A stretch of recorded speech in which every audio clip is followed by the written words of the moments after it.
The year was 1988. Stephen Hawking published A Brief History of Time, and Lego had been on a hot streak, creating sets based off of the space program, automobile racing, and castles. One of the sets Lego released that year as part of the Castle series was set 6054, the Forestman's Hideout. What's up, nerds? My name is Matt, and this is my review of Lego set 40567, the Forest Hideout. The Forest Hideout is part of Lego's 90 years of play. They're retro-inspired Lego sets that they're releasing this year, and the similarities to the old box art are pretty obvious. We get a beautiful yellow box with a band in the corner with the name of the set in a cyan blue. So this set, the Forest Hideout, is a reimagining and a re-release of that vintage 6054 Lego set. This set was a free gift with purchase if you spent over $150 on Lego within a given time frame. Now, it's been a while since Lego has released very much at all really in the way of castle or forest sets. We did get the 3-in-1 Creator Lego Castle released not too long ago, but other than that, things have been pretty dry for castle lovers. That just changed in a big way with the release of the Lion Knights Castle. Now that's actually how I ended up getting this set, so that review's coming. But before we look at the Lion Knights Castle, I really wanted to look at this updated version of the Forest Hideout and see how it compares and just have a look at what they're doing with the medieval castle and forest series now. If you compare the set with the earlier version, it's pretty similar. We have this very columnar black tree with Lego foliage pieces branching off in different directions. In the case of this updated hideout, some of them are attached to these great little tail pieces you see here, and some of them are attached to handlebar pieces. The way that this tree ebbs and flows and curves around in on itself because of these macaroni and other curved pieces is really great. Trees can be a little bit tricky in Lego, but I think they really nailed it here, especially for a small, simple little set like this one. Now you may be wondering, why is this tree black? Why is it not brown? Lego has all kinds of dark brown pieces. The reason for that is because when this set was originally released in 1988, there were no brown pieces. So by using black for the tree here, the Forest Hideout really pays homage to that old set. When it's all buttoned up, you get a very columnar, solid-looking structure here, but this set shares one of the other capabilities of the original version, which is this. It unfolds and opens up so that you can access the interior. On the outside, on the first floor, we've got a little bit of foliage here with the yellow flowers, and we also have this great little tree here that we used to see pretty often back in the day, but not so much lately. But it makes a comeback for this set, and hopefully we see a little bit more of it used later on. On the other side, we have the most awesome little mushroom with a light tan base and a red cap. Now, if you get this set, you're going to look at it and say, I want to eat it. Do not eat this mushroom. It's not edible, and it will have zero effect on you. Trust me. Trust me. Some of the foliage pieces have been included within the structure of the tree here for some additional stability, and that looks great. Finally, we get shields back. The factions are back, the shields are back, the forestmen are back, Robin Hood is back. And there's a whole bunch of shields in the Lion Knights Castle set, so I'm pretty excited about that, because I'm super cool, just like you probably are. One other great thing about this set is the use of these modified gray bricks with the lines in them. They look great here, so much more texture and definition compared to the old set that were just very plain and flat. So you get a little bit of additional texture, which is a nice contrast from the very smooth, shiny portions of the tree in black. So I think it looks great.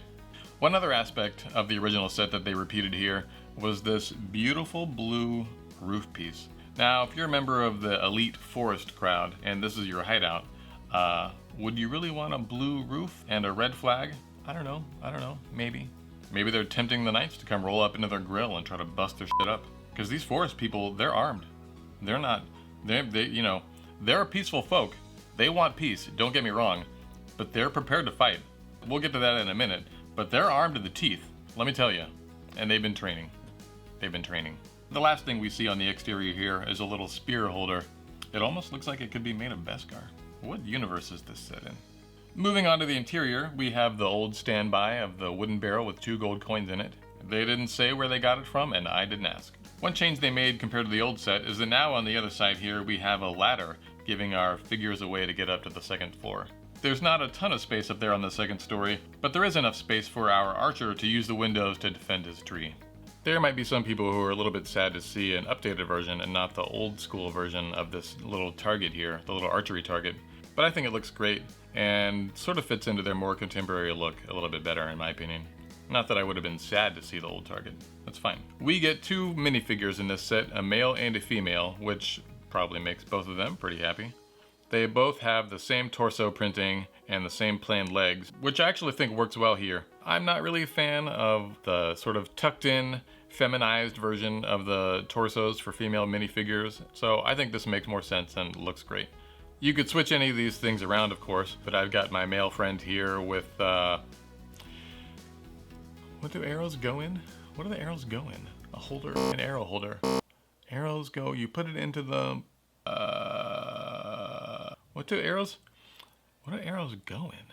What do arrows go? An arrow holster. What the hell do arrows go in? Hold on, we're gonna get to the bottom of this. What do arrows go in? Quiver! Oh my god, I'm stupid. It's a quiver. I knew that.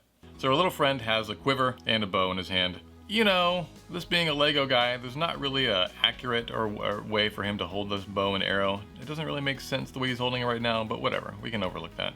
But I love his little face here with these sideburns and this determined look, and I'm glad to see that neither of these figures has double-sided head printing, because then if you put the hat on them, then you would see the back side of the head with the printing on it, and it would look stupid. Our female minifigure here uses a sword, which she is quite capable with, and rather than a hat, she gets this nice-looking hairpiece. Now, I actually like the hairpiece a lot, although I kind of wished we got two hats, so that if you did want to put her in the forest hat, you could.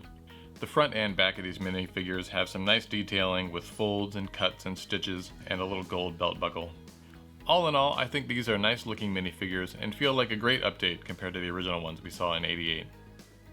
The last time we saw this forest hat piece in green was actually in the recently released Succulent set, which I also have a review for on my channel, if you'd like to check that out. Not everything surrounding this set is perfect though. Can you walk into the store and buy this today? No, unfortunately you cannot. As a gift with purchase, this set was made in limited quantities and only to people who spent over $150 between a certain time. Now, I'm never going to complain about a gift with purchase. I think there are some beautiful and amazing little sets that come out of that program. But I would really love to see LEGO make this set available for anyone to buy, especially given that they're releasing the Lion Knights castle and not that long ago released the 3-in-1 Creator castle. My hope is that they're getting back into the castle and Forest Hideout again in a serious way, and that we will see the set available to purchase in the future. And if they want to do something unique for the gift with purchase program, I think if they make this set available to purchase either with black or brown bricks, they'll make a lot of people very happy. That concludes my review of LEGO's Forest Hideout set. Thank you so much for watching. I really appreciate your time. Let me know down in the comments what you think about this set and what sets you would like to see me review next. Until next time, my name is